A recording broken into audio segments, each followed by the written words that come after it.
अब तू सतावल छोड़दा, दिल के दुखावल छोड़दा। अब तू सतावल छोड़दा,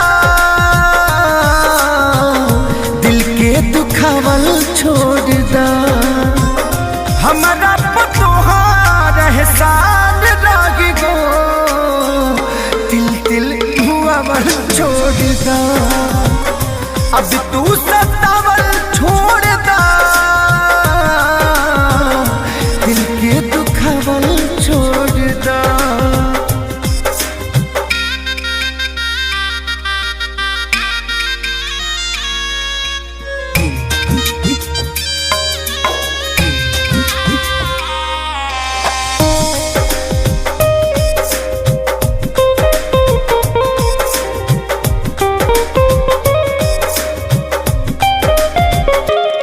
अब तपियल छोड़ दे हनी, जिंदगी जियल छोड़ दे हनी। खोज खबर तुहरे हाथ छोड़ दे हनी।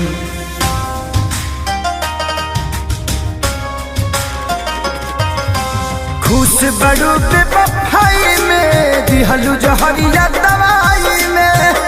हमारा से रोटी अब तक टूटत नहीं खे हो, वही हजन की चावल छोड़दा। अब तो सतावल छोड़दा, दिल के दुखावल छोड़दा।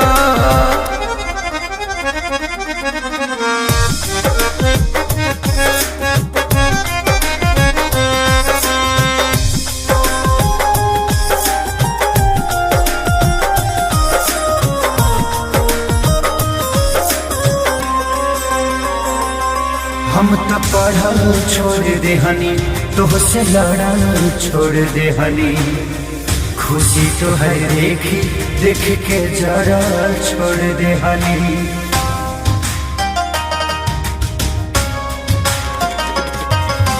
कृष्णा बेदर दिखे सारी के, छोड़ दे हनी यारी के। और जिंदगी सुनसान हो जाई, कही हजन की गावल छोड़दा। अब तू सतावल छोड़दा, दिल के दुखावल छोड़दा।